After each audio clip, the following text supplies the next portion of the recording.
नमस्कार दोस्तों, आप सब सकुशल होंगे और अपनी एग्ज़ाम की प्रिपरेशन बहुत ही मन लगाकर कर रहे होंगे और आपके इस प्रयास में मानस इंस्टीट्यूट हमेशा आपके साथ है। शायद दोस्तों आप इस वक्त ये भी सोच रहे होंगे कि सर सिलेबस इतना वास्ट है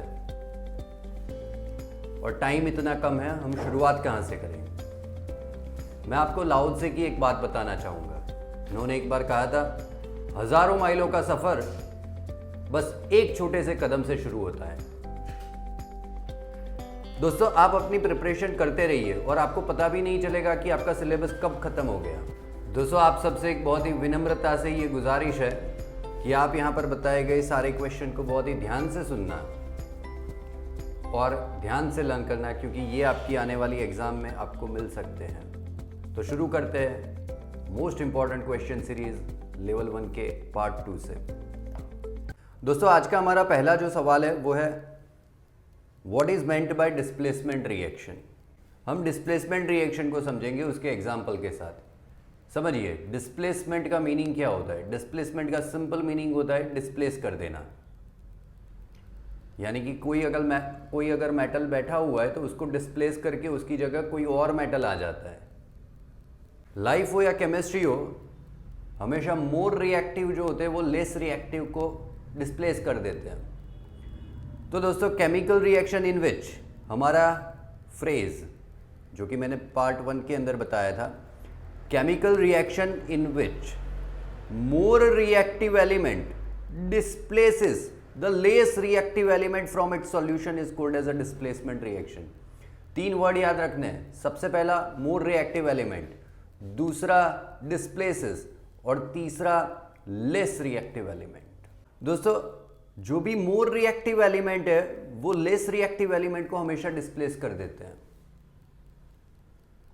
ऐसी रिएक्शन को हम डिस्प्लेसमेंट रिएक्शन बताते हैं। एक एग्जांपल से समझ लेते हैं, जैसे कि CuSO4 का सॉल्यूशन है, उसके अंदर हम पहले Zn और Fe ले लेते हैं।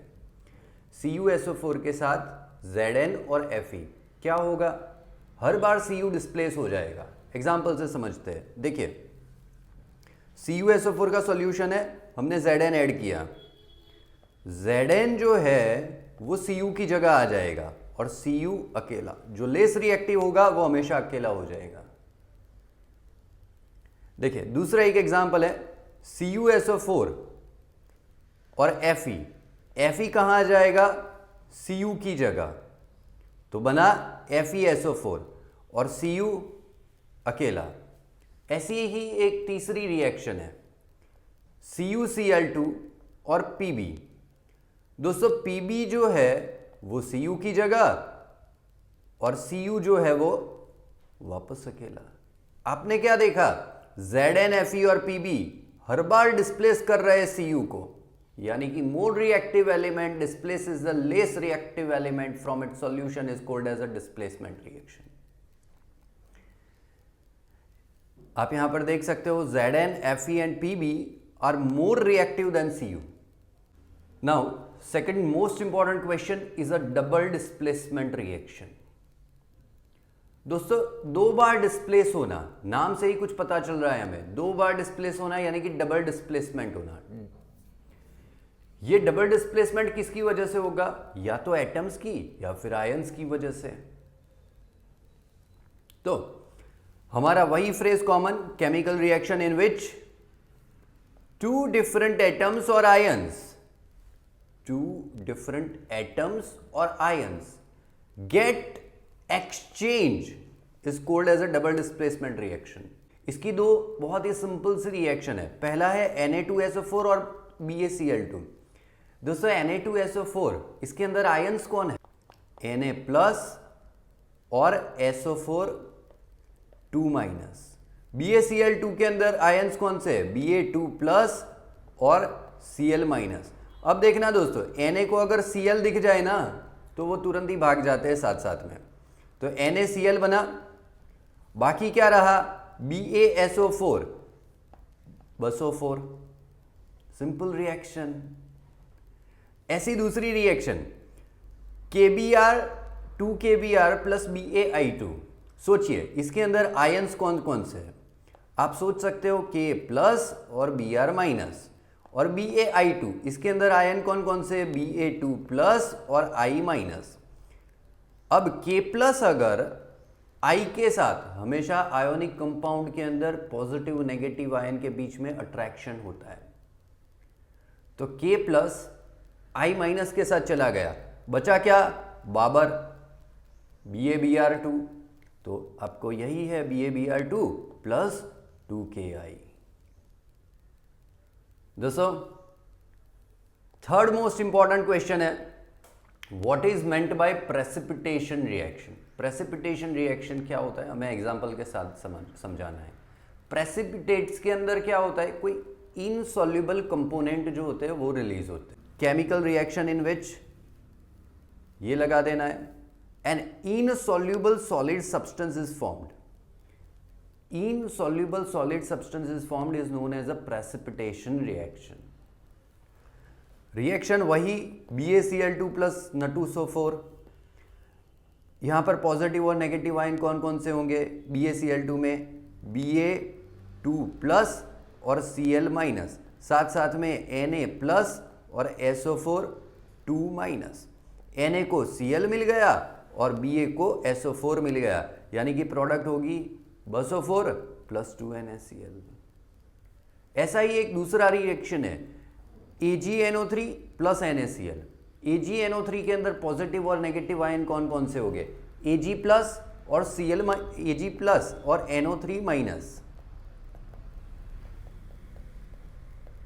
AgNO3 उसके अंदर पॉजिटिव और नेगेटिव आयन्स कौन कौन से होंगे, Ag प्लस और NO3 माइनस, और NaCl के अंदर Na प्लस और Cl माइनस। Ag किसके साथ चला जाएगा, डेफिनेटली Cl के साथ, और Na NO3 के साथ, यानी कि प्रोडक्ट होगी AgCl प्लस NaNO3। यहां पर हर एक रिएक्शन के अंदर आप देख सकते हो कि कुछ वाइट प्रेसिपिटेट फॉर्म्स हो रहे हैं जो कि इनसॉल्युबल होते हैं। अगर आप टेस्ट ट्यूब के नीचे देखोगे तो वहां पर आप वाइट सब्सटेंस पाओगे, वही होते हैं प्रेसिपिटेट्स। वो रिएक्शन के अंदर डिसॉल्व नहीं होते, तो ऐसी रिएक्शन को हम प्रेसिपिटेशन रिएक्शन बताते हैं। Yes, fourth most important question है, write a short note on the corrosion. दोस्तों कोरोजन होता क्यों है, अगर आयरन या फिर किसी मेटल को हम एक्सपोज करते हैं एयर के साथ तो वहां पर वो मॉइस्चर या फिर एसिड के साथ रिएक्ट कर लेता है। अगर आयरन है तो वहां पर ब्राउन कलर का कोटिंग, सिल्वर है तो वहां पर ब्लैक कलर का कोटिंग, और कॉपर है तो वहां पर ग्रीन कलर का कोटिंग आप देख सकते हो। दोस्तों हर साल बहुत सारे अमाउंट जो है वो कोरोजन से बचाने के लिए यूज हो जाते हैं। अगर हमें कोरोजन से बचना है, अगर रस्टिंग से बचाना है, तो कौन से तरीके, कौन सी स्ट्रेटेजी है, 2 पॉइंट है यहाँ पर। पहला, आप उसे पेंट कर सकते हो, या फिर दूसरा जो है आप उसकी सरफेस को जिंक से कोट कर सकते हो, जिसको बताते हैं गैल्वेनाइजेशन। तो इसका आंसर क्या होगा, first line, metal gets corroded, metals get corroded in the presence of a acid and moisture. This process is called as a corrosion. Second point, rusting of iron, black coating on silver and a green coating on copper. MCQ में पूछा जाने वाला question है। Silver के ऊपर कौन सा coating होता है, याद रखना ब्लैक कलर का। कॉपर के ऊपर कौन से कलर का कोटिंग होता है, ग्रीन कलर का, और आयरन के ऊपर ब्राउन कलर का कोटिंग होता है। Now, corrosion causes a damage to the articles made from iron such as car bodies, bridges, iron railing, ships, etc. There is a huge expenditure to control the corrosion. वहाँ पर बहुत ही expenditure हो जाता है corrosion को control करने में. And rusting can be prevented by first point painting and second one coating the surface with the zinc. Now, prevention of corrosion by the coating with zinc on iron surface is called as a galvanization.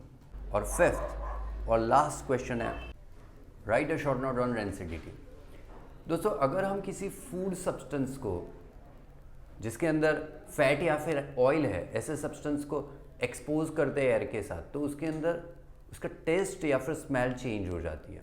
ऐसी oxidation process को रोकना है तो हमें उसके अंदर कुछ substances add करने होंगे। जो सब्सटेंस इस ऑक्सीडेशन प्रोसेस को रिटार्ड करते हैं या फिर कम करते हैं, उन्हीं को बताते हैं एंटीऑक्सीडेंट। दोस्तों, आप अगर पोटैटो चिप्स खरीदते हैं तो वहाँ पर आप खुश हो जाओगे, बहुत ही बड़ा पैकेट है, लेकिन जो पोटैटोज होते हैं वो उसमें बहुत ही कम होते हैं। ज़्यादातर उसके अंदर नाइट्रोजन गैस से फ्लश किया जाता है। इसके लिए क्योंकि वो ऑक्सीडेशन प्रोसेस को स्लो डाउन कर देता है, जिससे कि फूड जो है वो लंबे टाइम तक स्टोर हो सके। तो आंसर देख लेते हैं। When a food containing oil and fat is kept in an open air, it undergoes the oxidation and became the rancid, due to which their smell and taste changes. This process is called as a rancidity. To avoid rancidity, substances are added in food containing oil and fat which prevent oxidation. Such substances are called as an antioxidant. Food kept in an airtight container help to slow down the oxidation and rancidity retarded. शायद इसीलिए हम कुछ foods को airtight container के अंदर रखते हैं। And manufacture of potato chips flush bags of chips with nitrogen gas to prevent the chips from getting oxidised.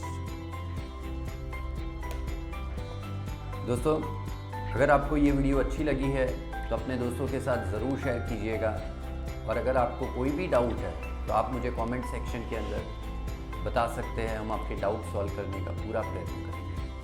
धन्यवाद। Thank you so much.